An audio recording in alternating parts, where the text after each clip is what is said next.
और बड़ी खबर, बड़ी जानकारी आ रही है, उसका रुख यहां पर कर लेते हैं। बड़ी खबर आ रही है इस बीच, वो आपको बता दें, समृद्ध हरियाणा कार्यक्रम, कांग्रेस के निलंबित विधायक भी शामिल।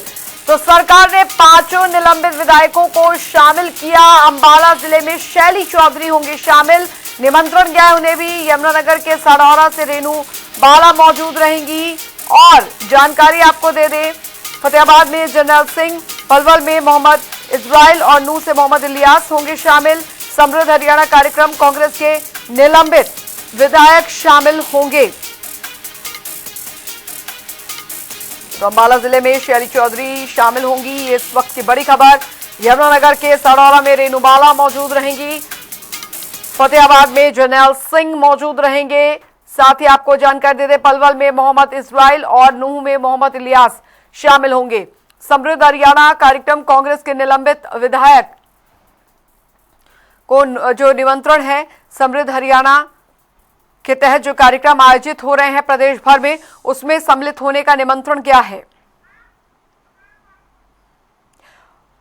बीजेपी प्रवक्ता प्रोफेसर विदु रावल जी हमारे साथ जुड़ गए हैं। सर, स्वागत है आपका जनता टीवी पर। धन्यवाद जी। प्रोफेसर विदु रावल जी, एक समृद्ध हरियाणा कार्यक्रम का आयोजन हो रहा है, माननीय मुख्यमंत्री उस कार्यक्रम में शिरकत कर रहे हैं, लेकिन महत्वपूर्ण जानकारी यहां पर यह है कि कांग्रेस के निलंबित विधायकों को भी निमंत्रण गया है, शामिल हो रहे हैं क्या वो? देखिए, भारतीय जनता पार्टी हरियाणा एक, हरियाणवी एक के नारे के साथ इस मंत्र को राज मंत्र मानते हुए हरियाणा के अंदर शासन करती है जी। हम सभी विधायकों को, चाहे वो पक्ष के हैं चाहे विपक्ष के हैं, हम समान रूप से उनको और उनके द्वारा मतलब जिस जनता ने उनको निर्वाचन जिनका किया है, उस जनता के हित में कार्य हो पाए, इसके लिए पहले दिन से ही उनके साथ कार्य में जुड़े हुए हैं। आप याद कीजिए किस प्रकार से मनोहर लाल जी जब मुख्यमंत्री बने थे तो उन्होंने प्रत्येक विधानसभा में, चाहे उसमें भाजपा का उम्मीदवार जीता था या कांग्रेस का या अन्य दलों का जीता था, सभी विधानसभाओं में जाकर करोड़ों करोड़ रुपए की परियोजनाओं की वहां पर घोषणा की थी। उनके कुछ के जो है ज्यादातरों के उद्घाटन भी किए थे और शिलान्यास किए थे, बाद में जिनका लोकार्पण भी हुआ। तो हमारे लिए जो है पार्टीगत विषयों से ऊपर उठकर हरियाणा की जनता की सेवा करना विषय है और हम पूरे हरियाणा को एक नजर से देखने वाले हैं। इसमें विधायकों की बड़ी महत्वपूर्ण भूमिका है। स्वस्थ हरियाणा, समृद्ध हरियाणा में इसमें विधायकों के माध्यम से शिकायतें दी जाती हैं, जहां पर जरूरतें होती है, जरूरतों की बात की जाती है, चाहे बजट आवंटन की बात हो, चाहे कार्य निरीक्षण की बात हो। स्थानीय जो जनता के प्रतिनिधि हैं यानी विधायक हैं, उनकी एक महत्वपूर्ण भूमिका होती है।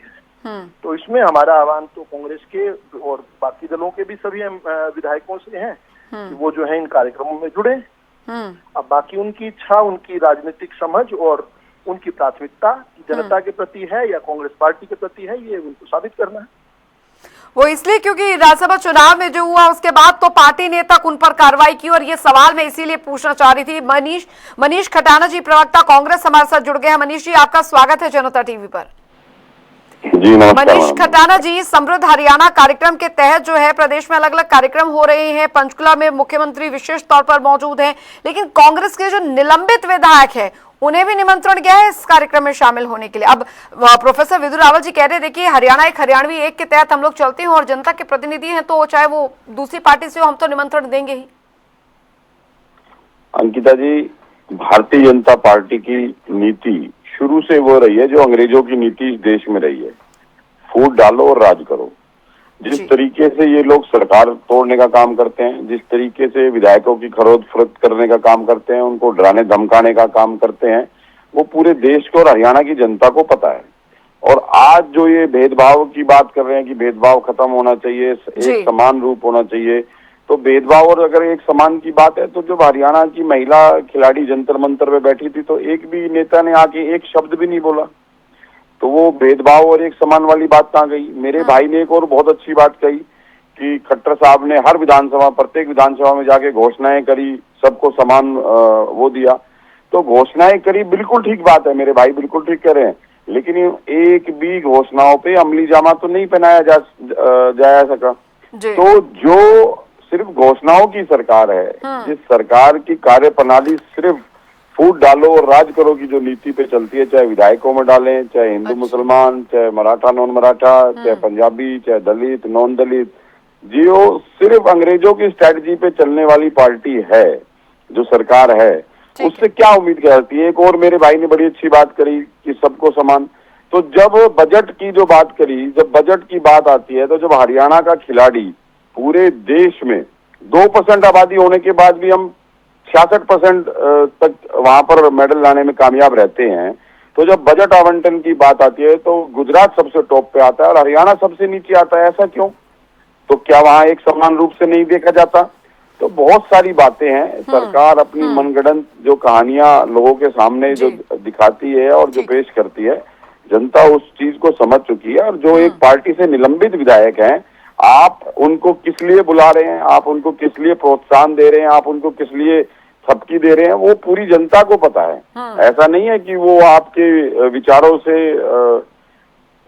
अच्छी तरह परिचित नहीं है। उनको पता है कि आपने किस मंशा के अनुरूप उनको वहां पर बुलाया है, किस मंशा से आपने उनको अपने तरफ मिलाया है। और अगर कोई पार्टी का विधायक है, किसी पार्टी ने उसको निलंबित किया है, कोई अनुशासनात्मक कार्रवाई अगर पार्टी ने करी है, तो मेरे ख्याल से दूसरी पार्टी को इस तरीके से, सरकार को इस तरीके से काम नहीं करना चाहिए। लेकिन ये सरकार हमेशा बदले की नीयत से काम करती है। ऐसा है क्या प्रोफेसर विदु रावल जी? बदले की नीयत से काम करते हैं, हाथी के दांत दिखाने के कुछ और खाने के कुछ होते हैं। इस पर्दे के पीछे क्या चल रहा है, मनीष खटाना जी वो जानना चाह रहे हैं। देखिए, मैं तो बड़ा हैरान हूं कि कांग्रेस अपने विधायकों को, जिन्हें बकायदा इन्होंने बहुत सारे प्रत्याशियों में से एक को चुनकर जिनको इन्होंने टिकट दी थी, उनको असल में कांग्रेस वाले जो हैं गाजर और मूली समझते हैं जो मंडी में बिकती है। उनको भेड़ और बकरी समझते हैं जिनको कोई भी खरीद के ले जाता है। ठीक। बड़ा हैरान करने वाली बात। और जनता को सुनना चाहिए कांग्रेस वालों की बात, ताकि पता चले कि कांग्रेस वाले खुद अपने लोगों के बारे में, जिनको वो चुनते हैं, 20 लोगों में से किसी एक उम्मीदवार को चुना होगा जब इनको टिकट दी गई होगी। उसके बाद जनता ने इन पर विश्वास किया और इनको विधायक बनाया। अब जब खुद कांग्रेस ही इनको बिकने का सामान मानती है, तो जनता को पता होना चाहिए कि पूरी की पूरी कांग्रेस बिकाऊ है, कोई भी खरीद सकता है कांग्रेस पार्टी को, इसलिए अपना वोट कांग्रेस को देना ही क्यों। अच्छा। दूसरा विषय जो है भेदभाव का उन्होंने कहा, तो ये आपकी खबर तो अपने आप में जीता जागता प्रमाण है कि भारतीय जनता पार्टी भेदभाव नहीं करती है। इस हाथ कंगन को आरसी क्या, पढ़े लिखे को फारसी क्या, प्रत्यक्ष को प्रमाण की आवश्यकता क्या है। जब मेरे भाई मनीष खटाना जी ने ये बता दिया कि यहाँ पर सभी विधायक जो हैं उनको निमंत्रण आया है, ठीक है, उनमें से कौन विधायक जनता की सेवा के लिए आगे बढ़ सकता है और दलगत बेड़ियों को तोड़कर जनता के काम में जो है सबके साथ खड़ा हो सकता है, अपने जनता का काम, जिस जनता ने उनको चुना है, ठीक है, उनके साथ खड़ा हो सकता है। ये दूसरा, उन्होंने फूट डालो राज करो की बात की है। हमें समझना पड़ेगा अंग्रेज सत्ता किसको सौंप गए थे जी, अंग्रेज किसके चहीते थे, कौन अंग्रेजों के घर वाले और परिवार वालों के साथ जो है सिगरेट पिया करते थे, कौन जो है अंग्रेजों के साथ जो है अंग्रेजों को चिट्ठियां लिखते रहे जब अंग्रेज हिंदुस्तान से भी चले गए। सबको पता है जवाहरलाल नेहरू जी का और माउंटबेटन परिवार का क्या संबंध रहे। और वो तब तक, जब तक जो है लेडी माउंटबेटन यानी एडविना माउंटबेटन की जब तक मृत्यु नहीं हुई, यानी 1960 में भी जाकर आंसू बहाकर आए थे और संदूक भरकर उनके लेडी माउंटबेटन के पास से नेहरू जी के दिए हुए गिफ्ट मिले थे। क्या बात करते हैं ये लोग, झूठा इतिहास हमें पढ़ाते रहे। ये लड़ रहे थे अंग्रेजों से और अंग्रेज इन्हीं के हाथ में सत्ता सौंप गए। ठीक है, कोई सत्ता का हस्तांतरण हुआ था अंतिम जी? जब ये बात इन्होंने कही है तो ये बात आपको समझनी पड़ेगी जी। संघर्षरत सत्ता नहीं मिली थी, अंग्रेज सत्ता बकायदा सौंप कर गए थे और गवर्नर जनरल उस समय जो है माउंटबेटन थे जी, और वो इनको सत्ता सौंप गए। ठीक है, अपने मित्रों को तो सौंप के गए होंगे, ठीक है, उन मित्रों को मंत्र भी दे गए थे, फूट डालो राज करो। ठीक है, फूट डालकर हिंदू मुस्लिम में बांटकर हिंदुस्तान को पहले तो इन्होंने सत्ता हासिल की, ठीक है, उसके बाद मुसलमानों के अंदर जबरदस्ती एक डर बिठा के रखा, ठीक है, कि तुम हमें वोट तो नहीं तो तुम्हें जो है खत्म कर दिया जाएगा, अरब सागर में राज तो इन्होंने किया।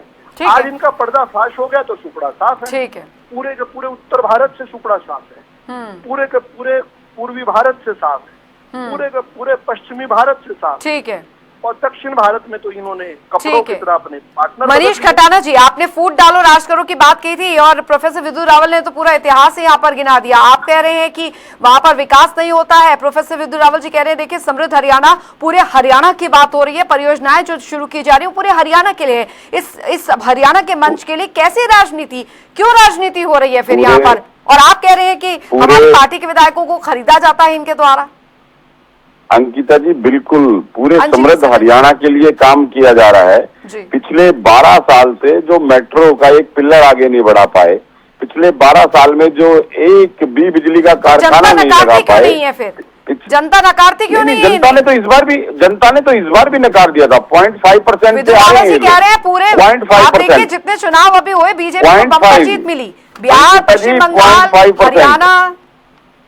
0.5% इनकी वोट ज्यादा है, 0.5% वोट हमारी कम है। जनता ने जितनी वोट इनको दी है उससे बराबर वोट हमारे को भी भेज के विपक्ष में भेज रखा है। और उसमें जिस तरीके से सरकारी तंत्र का दुरुपयोग हुआ वो पूरा देश जानता है, पूरे देश का मीडिया जानता है। और जो मेरा भाई बार बार ये कह रहे हैं कि जी कांग्रेस को वोट मत दो, ये तो बिकाऊ पार्टी है। अरे जो लोग खरीदते हैं वो पैसे कहाँ से ला रहे हैं? जनता का टैक्स का पैसा ही तो है जिसमें पेट्रोल डीजल रोज बढ़ाए जा रहे हो। और पार्टी के नेता का पैसा ही तो आप हो रहे हैं जी। और वो नेता जो जा रहे हैं जिन पर आप लोग आरोप लगा रहे हैं वो आप ही की पार्टी में से चुन रहे हैं। ऐसे क्या दिक्कत हो जाती है कि आप लोगों की पार्टी के नेता दूसरी पार्टी में चले जाते हैं? मैंने क्या कहा, ईडी और सीबीआई का डर दिखाकर जिस तरीके से सरकारें तोड़ी जा रही हैं देश में, विधायकों को तोड़ा जा रहा है, वो लोकतंत्र की हत्या प्रत्येक दिन भारतीय जनता पार्टी खुलेआम कर रही है जी।